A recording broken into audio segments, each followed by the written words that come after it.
All right, finna go ahead and get it started.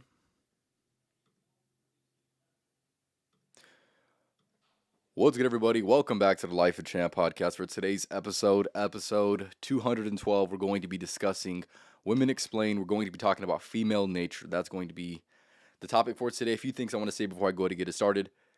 If you do not know me, my name is Champ, and I help men build their foundation of masculinity.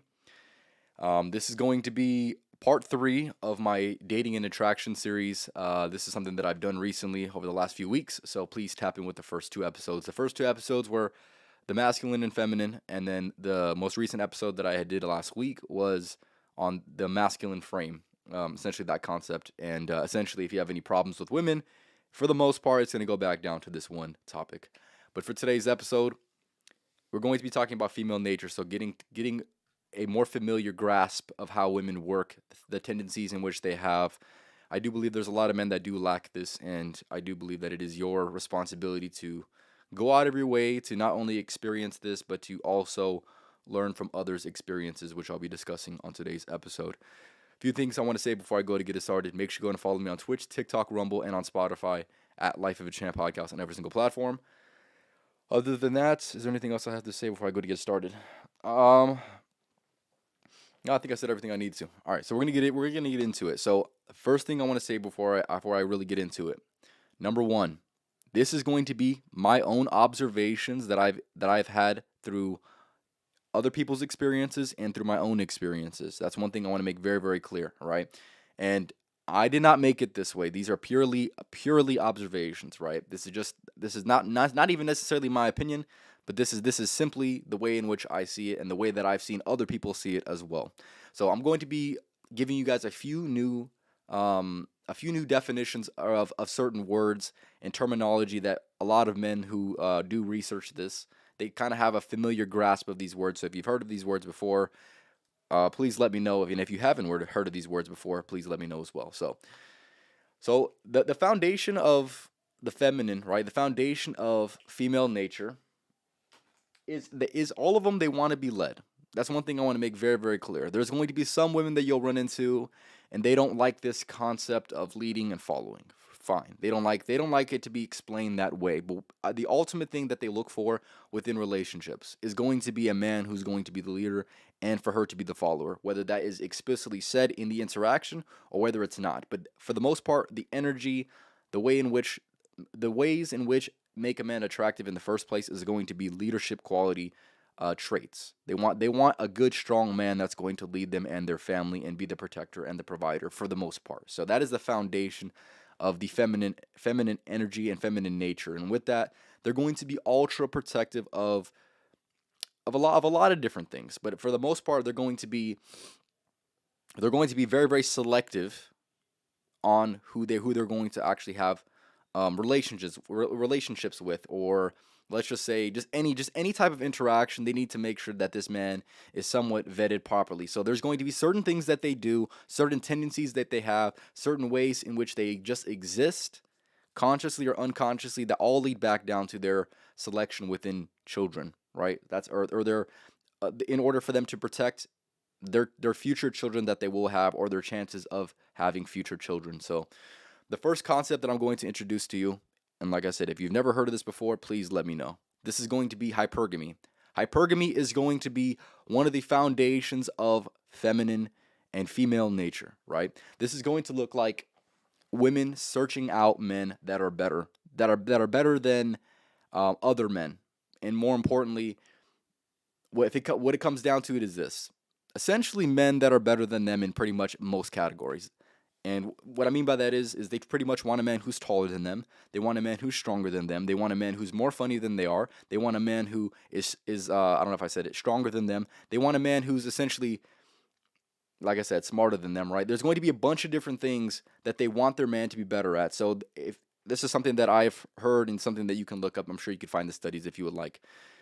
Women, they date across and up dominance hierarchies. So they want men that are better. They want either men that are equal to them or better than them. But for the most part, it's going to look like better than them, right? And men, obviously, they do the opposite. They date down and across dominance hierarchies. They want somebody at least at their rate, or at their I guess we could say quality, or below it, right? in many different categories, but that's the essential concept, right? Altogether, women want somebody better than them. Altogether, men are okay with being somebody who's not as good as they are in certain categories, right? And that has nothing to do with their own intrinsic worth. That's not what it is. But I'm saying, if we're looking at it from an objective scale, a woman is going to want a man who can handle pressure the better than her, right? Who can make a logical decision and who can lead in a specific way. That this is the foundation of understanding women. So with that being said, with them choosing men for that specific reason, it's going to go back all down to the things that I said earlier, which is the practical reasoning of she's trying to vet for a man that is going to be good within potentially having children with her. That's what it's going to come down to. I'm going to read a comment and then I'll go ahead and get to the next term. I believe that females want a masculine man that has his life controlled in all areas before the girl. I don't believe that. He has his physicality together, his emotions stable, his money, but not only has money, but knows how to spend it as well. For sure, I would agree with most of that, KJ, for sure. Which is something that I'm actually going to mention that in a few minutes. Something that I've observed. So the next concept that I see very, very familiarly when I had done my own personal research, and also have seen through my own personal experiences when it comes to how women work. This is going to be this very, very simple yet it kind of makes sense. It kind of doesn't make sense, and most women won't really admit to this reality that does exist. But this is going to be the concept of pre-selection. And if you don't know what pre-selection is, I'll go ahead and explain it for you. Pre-selection is essentially the concept of let's just say, if women, if you're a man, right? You're a good-looking man, or let's just say you're not even a good-looking man, right? But you have a lot of friends that are girls for whatever reason, or you just talk to a lot of women. I'll just give you an example. The example would be, let's just say you're in the club, right? Or at a party or something like that. And you go around and you talk to multiple women, right? Regardless of how the interaction goes, you seem you seem approachable, you seem somewhat connected, you seem somewhat personable within your conversations with women. Other women will recognize that. They'll see those specific type of tendencies within you, and the more women that you talk to, or the more women that you're around, perceivably speaking, the more likely they're going to be attracted to you. And that is one of the most interesting concepts that I've ever observed within my experiences with women, is if they, for whatever reason, seen me around more women, or they see another man around more women, for whatever reason, they are more attracted to that man, or to me, whatever the situation was. And one thing that I want to say with that as well is the reasoning for that, if there is somewhat reasoning for that. Like I said, there's a lot of women who might even deny this, but quite frankly, purely observe it yourself. What do you see? What I see is this. What it comes down to is this. It's going to come down to, if you can talk to other women, or she sees you around other women, the pre-selection is essentially her not having to have her guard all the way up, because you already somewhat good with women, perceivably speaking, through her perception, right? Other women don't necessarily. She trusts the intuition of other women when it comes to, if you're a total creep, obviously most women would reject you. So she sees you around a bunch of women, and it's the interaction's going good. It's a friendly interaction, or whatever the type of interaction it is. She sees that other women are comfortable with you, so therefore she's going to be more than likely more comfortable than you, as opposed to another man who, let's just say, he hasn't been around women, or hasn't been talking to as many women. She's going to have a little bit more of her guard up, because she hasn't seen enough for her to develop a certain type of comfortability around you. But with the man that does talk to women, that she sees talks to other women, she's going to automatically have more of a comfortable feeling, because that man has been vetted somewhat by that woman, and it has went somewhat well, as it went bad, particularly speaking. So therefore, it should be, at least through some women's mind, it should be okay for me to interact with this man, and they're going to be more likely to interact, not only to interact, but also to be more attracted, right? It shows you have a social life of abundance as well. If you can talk to certain people, you're going to have certain traits. You're going to be maybe charismatic. Maybe you're going to have some type of I don't know, confidence, but that is attractive. That is all attractive to women. So therefore, that would be one of the elements. Yeah, that is pre-selection. I'm gonna finish reading these and then I'll go ahead and move on. But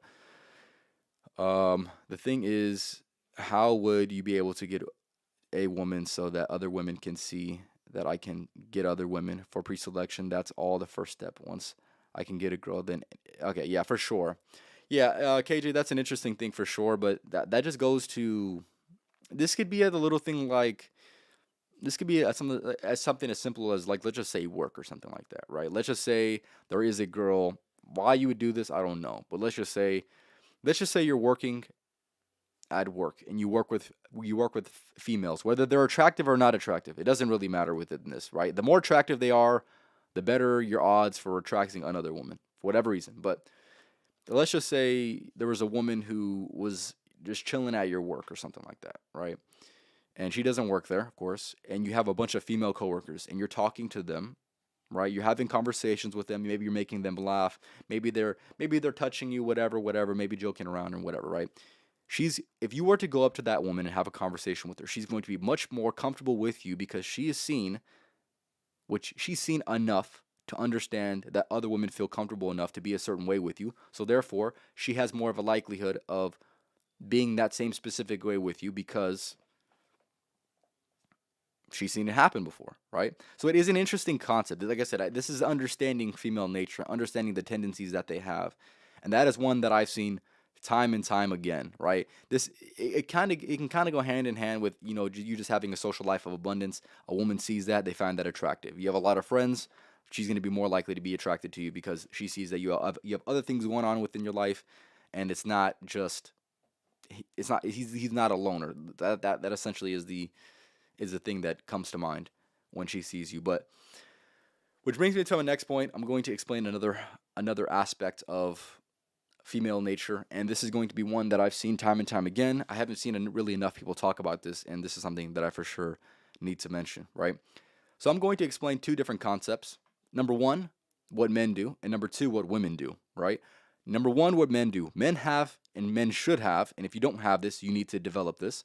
Men have an active game. What an active game is this. You are the pursuer, you are not the pursued, right? So with that being said, that means you need to go up to women and have an interaction, or no interaction will exist. Simple as that. So if you're a man and you don't approach, you'll be playing a passive game, which is exactly what women play. So men play the active game and women play the passive game.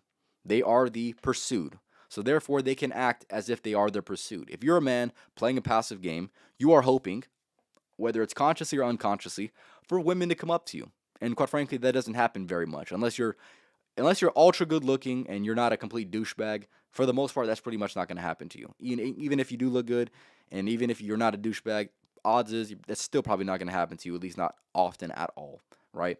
But with that being said, you need to understand that you cannot play a passive game as a man. Women play the passive game. I'm going to explain what that passive game looks like. So you must understand this one concept. This is a concept that I've talked about maybe like once or twice on the podcast, but something that I think is very, very interesting for sure. This is going to be what I call choosing signals, right? Women play a passive game. So they're still playing game, but they just approach the game in a more passive way. So how do they go about this? They start to give men certain choosing signals. I've seen this. I've felt this time and time again, and I've seen this happen to other men as well, right? So when I'm going to lay these things out, I want you to be able to be in a position where you can kind of sense these things, right? So for example, some of these choosing signals are going to look like eye contact. So certain eye contact is going to be ideal. So let's just say you're in a room. We'll just give you a scenario, right? Let's just say you're at the gym, right? You're at the gym. You look over at a girl. She looks back at you, right? One time, that's whatever. She could be looking and just scanning her environment. That could be one thing, right? Two times, she notices that you're there, and she's just like I said, she could be scanning her environment again, and it just happens to happen again. If it happens 3 or 4 times, odds is she finds you at least somewhat attractive. Because at the same time, if we're being honest, how many times are you going to look straight in the eyes of somebody that you perceive as ugly? Probably not that many times. If we're being honest, Probably not that many times, unless you're, having an interaction with them. But if you're just in the environment of someone and you're constantly finding yourself making eye contact with this person, especially a woman, and she keeps reciprocating the eye contact, odds is she's going to find you attractive enough for her to look at you. That's what it is. And now, like I said, if it's 3, 4, 5 times, for me personally, and through my own observations that I've seen with other men and how that's worked for them, that is game to go ahead and approach them. It could be completely coincidental, but here's the thing. How many coincidences do you need to see happen before it's like, okay, she's obviously looking at me, right? There's scanning your environment, there's coming across eye contact, and then there is looking and actively searching that moment for eye contact, right? So that is part of the passive game. Part of the passive game is eye contact. The next one is going to be body language, right? This one's going to be a little bit harder for me to explain and a little bit harder for people to recognize. But quite frankly, if you're not completely socialized, this is going to be a little bit harder for you to recognize. But body language, this is going to be a hard one for me to explain. But essentially, if you're not socially calibrated, this is going to be hard for you to recognize, and you're going to have to go through trial and error. That's what I'm going to say. The best way that I can explain it is some certain people have closed body language and some people have open body language, right? So, for example, me talking on this podcast with the way I'm using my hands and stuff like that, I would have, perceivably speaking, open body language, right? My palms are open. I'm facing the camera, right? And this is going to be, perceivably speaking, open body language, right? There's certain people that have open body language and certain people that have closed body language. Closed body language would mean maybe going like this, crossing my arms, looking away, maybe glancing, and then just looking away like this, right? That's going to be what closed body language would look like. Maybe they're closed off. Maybe they have their hands close to their body, right? Maybe they have their arms crossed, and they're not necessarily, let's just say, they're not making eye contact frequently with anyone, right? So that is going to be more of what I say is closed body language. You can kind of tell if a woman is comfortable within her environment or not comfortable within her environment just by simply observing her body language. So let's just say you were to go up to a woman, right? Let's just say 3 times. You've seen yourself and her come in eye contact about 3 times, and you go up to her, right? And when you go up to her, she has more of like an open body language. Maybe she's looking at you in your eyes. Maybe she's smiling at you, right? Those would all be choosing signals of her passive game that would essentially signal that she has good enough body language to be receptive and comfortable with what you're saying and what could possibly happen in the interaction, right? That would obviously be ideal. But let's just say you go up to a woman and you approach her. And let's just say you approach her from the back, right? So like let's just say you tap her shoulder, right? Which is something that I would not recommend at all, right? But let's just say for whatever reason you were to go ahead and do that, right? Odds is you're probably going to scare her. That's what it is. You're probably going to scare her. And with that being said, maybe she looks at you like this and she doesn't give you her she doesn't completely turn around and look at you. Those two things are very, very key. So let's just say you try to get her attention and she acknowledges your existence, but she does not tilt her entire body language towards you, or she doesn't tilt her body towards you. So let's just say you try to talk to her and she's still facing this way and she's like, yeah. And then she's talking like that. As opposed to, let's just say you get her attention and then now she's locked in and engaged with trying to have the conversation with you. You see what I'm saying? That is going to be completely different, observably different body languages that would signal a completely different potential outcome of the interaction. But that is something that you must pay attention for. Part of the passive game, like I had mentioned. Another one that I've seen, and this is going to be one that, like I said, this is something that I've heard other people talk about. This is something that I've seen time and time again and had plenty of conversations with many people about this because it's something that I've observed, and I want to see if some people have the same experience. And quite frankly, some people have had the same experience. The next one is going to be the next passive game that women play in terms of choosing signals is going to be strategic body positioning in your side of vision. So let's just say, for example, I like to use this example. Let's just say you're at the club, right? You're at the club, you're having a good time. Maybe you're dancing with the boys and maybe you're just chilling, right? Let's just say a girl comes in your line of sight one time, right? Maybe she's a little bit far off in the distance and you can kind of see her, whatever, right? Let's just say maybe you make eye contact once or twice, but let's just say now you move to a different part of the club, right? And for whatever reason, she somewhat follows you. she comes back. She doesn't get close to you, but she'll come back and she'll be in your in your sight as well. Again, right? She's in your line of sight. She's positioning so you can see that she's in your environment, right? So that's something that I've seen time and time again that women do. So let's just say now you move, and I've seen this happen time and time again at the gym. It could be a complete coincidence, but I've seen it happen all too often, and this is something that it's something that I've seen, and I'm like, bro, you got to be serious, right? Shout out to Anthony. I know Anthony's probably not in the chat, but I'll give you an example of this happening at the gym, right? So we were at the gym one day, and I could see that this woman was I could see and feel her staring at me to the point where I was asking my boy, I was like, hey, tell me if she's looking at me, I just feel like she's constantly just looking at me, right? And he confirmed it. Fine, whatever. So we're doing our workout, whatever, and we go off to this certain weird part of the gym, right, where it's like in the corner, right? And she comes and she walks out. So we're right here. Let's just say the corner of the room is right here, right? We're right here, and the door to the gym is going to be right here. So it's going to be very, very close, right? She walks right in front of me, looks at me in the eyes as she's walking by, and walks out of the gym into like the more outdoor area, right? And he was like, that was the most blatant choosing signal that I've ever seen, where she basically just didn't care. She was just trying to get my attention at that point, right? And then here's the thing: if you're gonna go work out, maybe you'll be out there maybe 4 or 5 minutes, maybe even more than that, and then that's what it is, right? She came back in probably about 30 seconds after that. She came back in and did the exact same thing again, right? So she was intentionally trying to be in my line of sight, right? And then she was obviously, expressing a little bit more than that, obviously with eye contact and body language as well. But at the same time, that just gives you an example of what is going to look like when I say strategic positioning in your line of sight, right? And this can also look like repositioning into a new location. The example that I use in the club, right? She's in your environment. You kind of see her in your environment. You move to a different spot, and then she also finds herself in a different position as well, but also still in your line of sight as well. That could be another choosing signal. Along with that, also something that I've seen, which is what the example that I use in the gym, you'll see odd walking patterns that just don't make any sense. You shouldn't be walking there. You shouldn't be walking there. It doesn't make any sense for you to walk there. They'll go around certain things. Maybe they'll try to get closer to you, right?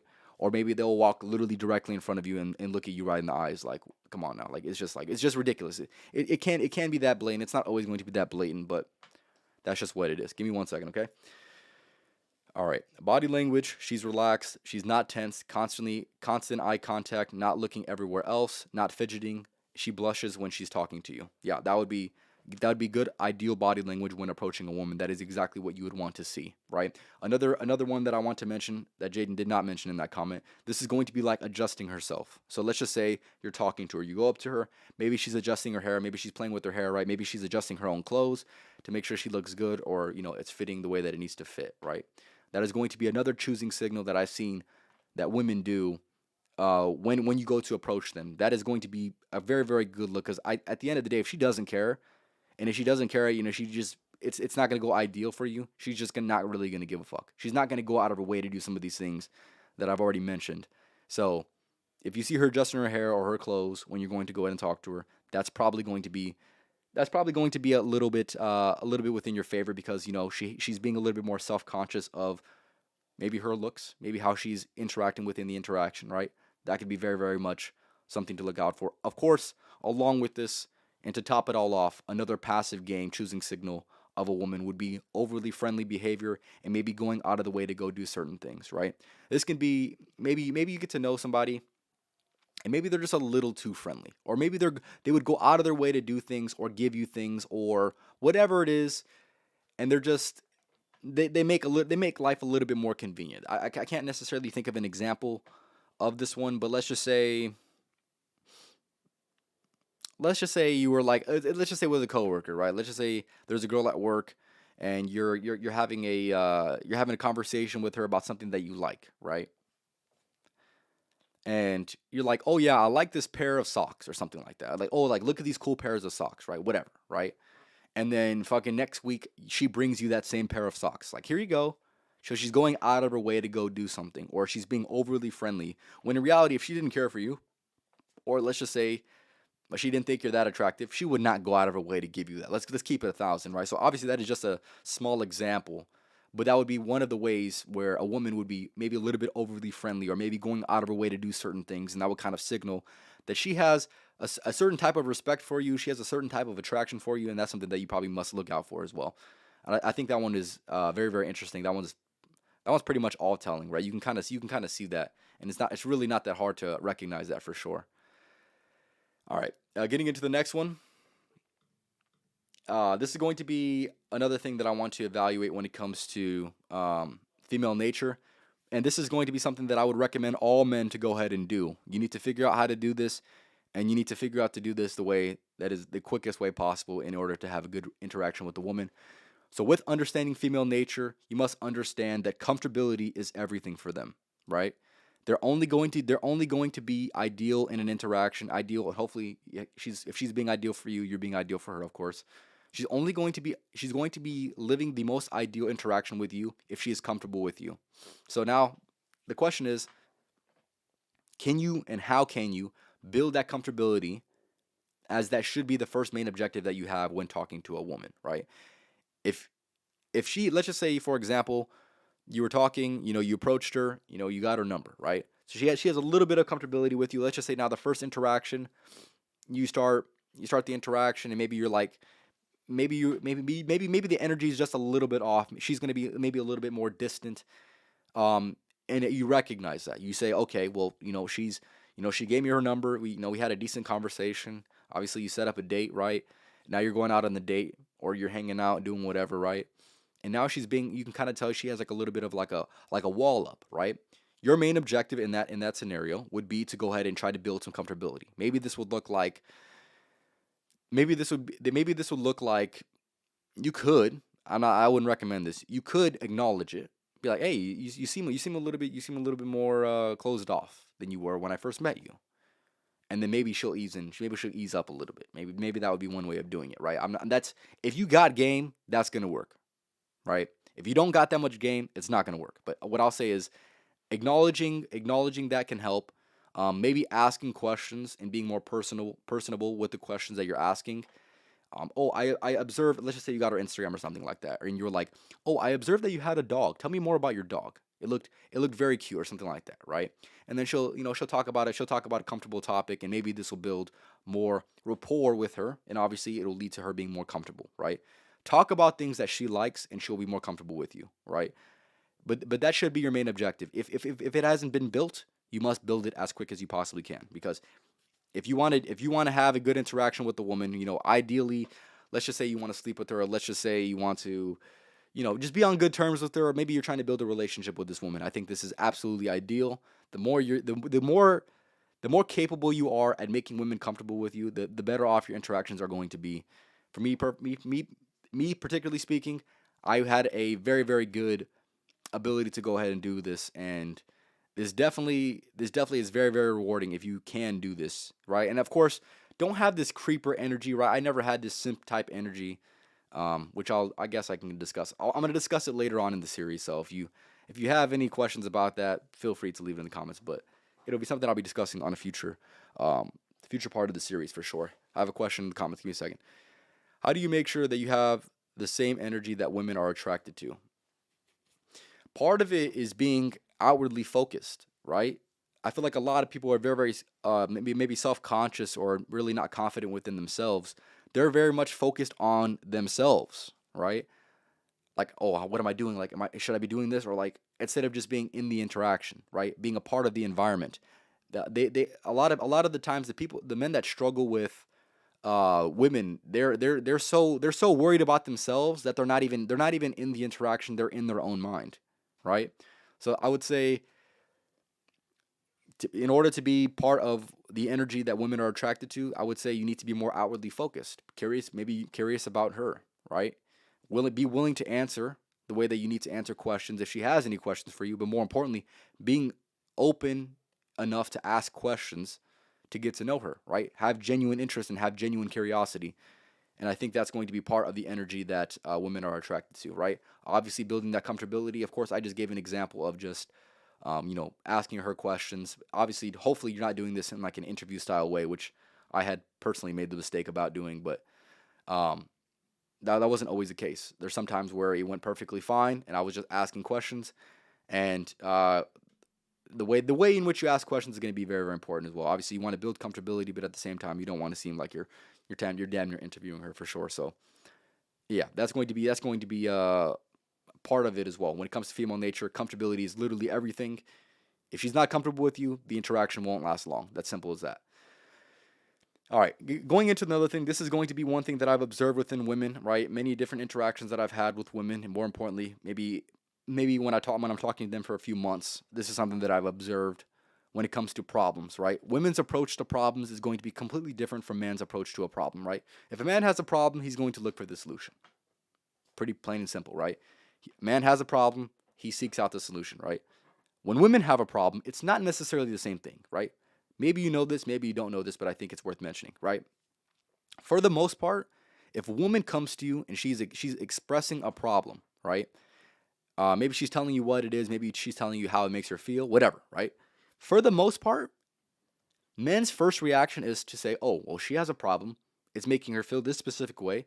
It would be practical and logical for me to give her or put her in a position to have a solution to the problem." That's what you would think, right? But that's not exactly what women want. Women don't necessarily want solutions to their problem, at least not right away, right? You got to give her time to solve her own problem, right? But more than likely, she's going to be in a position where she just wants to be heard. She's going to put you in a position to hear out what she has to say. That's it. For the most part, depending on the problem, of course, women's solution to the problem is going to look like you listening, or it's going to look like you giving them physical attention. Maybe giving her a hug, maybe cuddling with her, maybe doing whatever. But for the most part, physically comforting her is going to be another solution to her problem, even though it has nothing to do with the solution to her problem. It's going to feel like a solution to her problem, right? It's going to calm her down. It's going to maybe help her think, whatever it does, right? Maybe discussing the problem is going to help her think. Maybe giving her that physical comfort, maybe that's going to help her think. But essentially, that's exactly what women need. For the most part, if you're talking to a woman and she's telling you about her problems, she doesn't want the answer. She simply wants you to listen. That's it, pretty much. Something that I've observed time and time again. And also, one thing I want to mention as well before I go and end it off: if there's anything that I have yet to mention that you've observed within female nature, whether you're a woman watching this or whether you're a man, you've seen women act this certain way or maybe have this certain tendency, feel free to leave it in the comments for sure. Uh, is this one worth mentioning? Let me see. All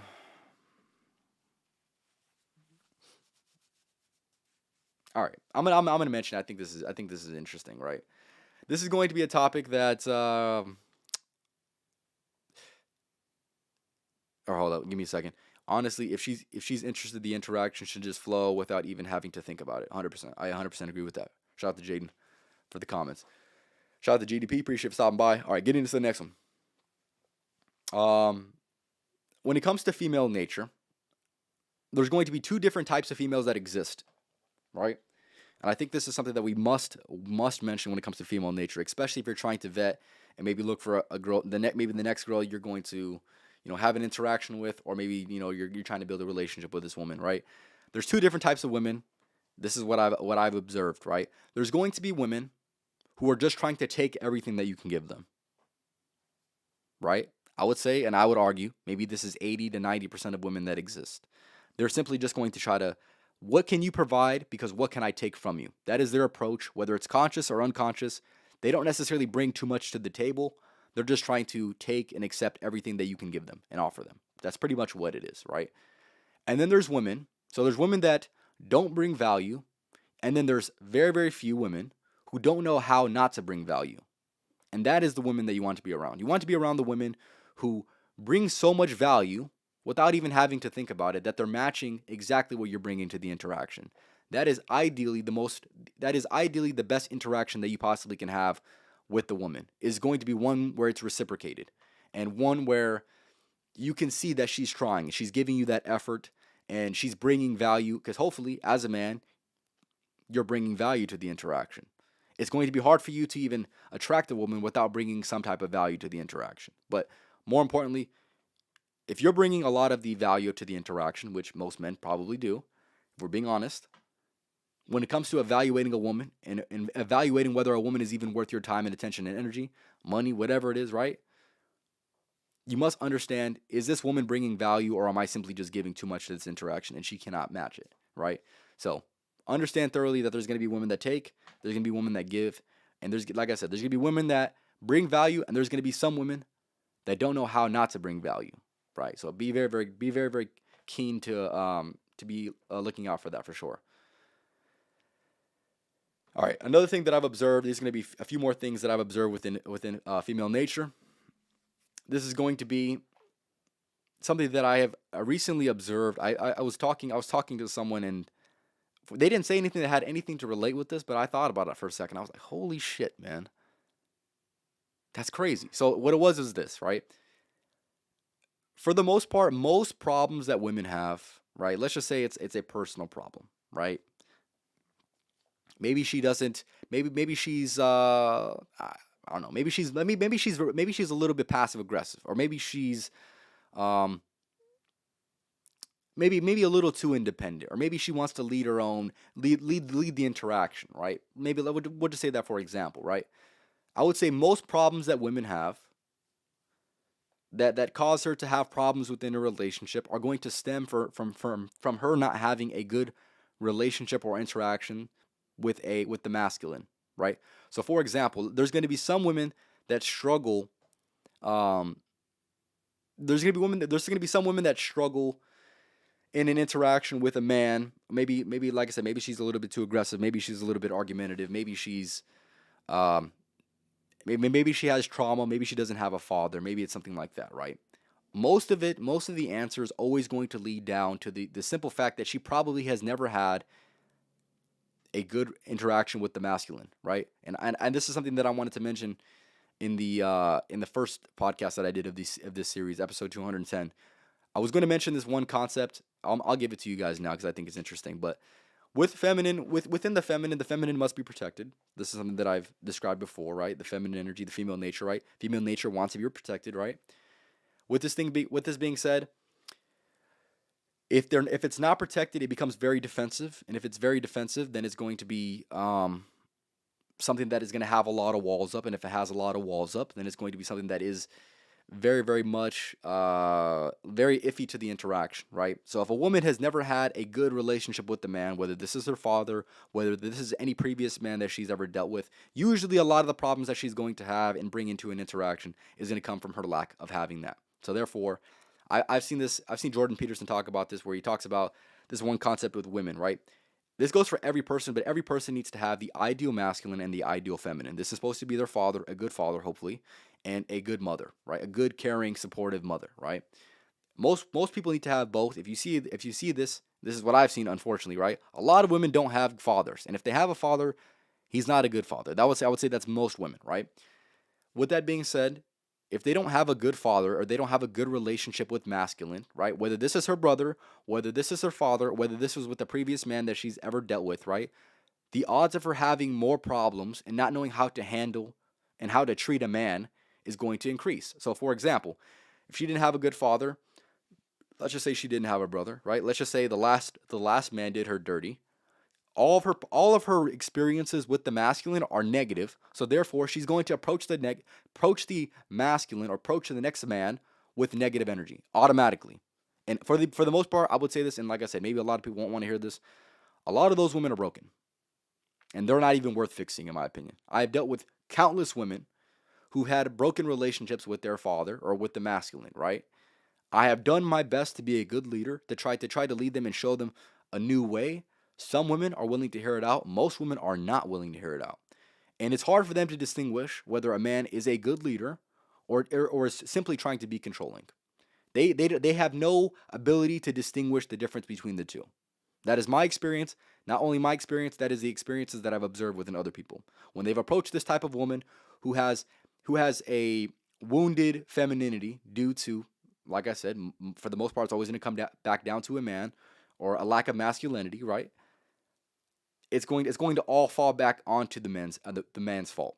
Whether this is her father, whether this is her brother, whether this is the man that she dealt with recently, right? So If she doesn't have a good relationship with the masculine, I would say I'd probably recommend don't have an interaction. It's probably not even worth the interaction with the woman, if I'm being honest.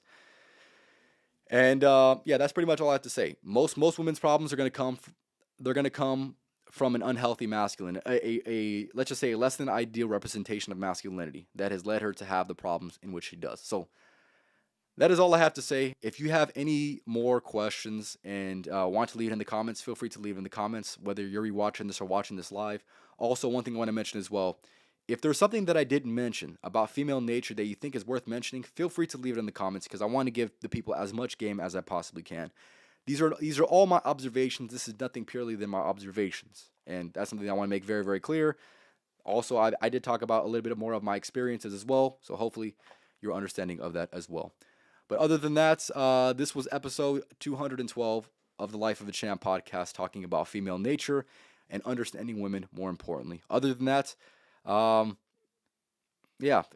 Make sure you follow me on Twitch, TikTok, Rumble, Spotify, at Life of a Champ podcast on every single platform. Hopefully you like something that I said today. If you did like anything that I said today, feel free to leave it in the comments. But yeah, I'll just leave you guys off with the podcast motto. Fellas out here, man, we don't just work around here, man. We outwork. So make sure y'all work with these motherfuckers because you know that I am, and you know that everyone else around me is, man. You already know what time it is. One thing I want to say before I end it off, make sure you go ahead and tap in with the next podcast on Thursday as well. I'm going to be reacting to some videos on Monday, maybe Tuesday. Tap in with that for sure. If there's a creator or a certain video that I'm going to go and react to, feel free to leave it in the comments. But other than that, y'all have a good rest of your nights, and stay tuned for the next podcast, man. The dating series, the dating and attraction series, this has been one of my most favorite parts that I've ever created for the podcast. So please feel free to watch the first few episodes as well. Y'all have a good night.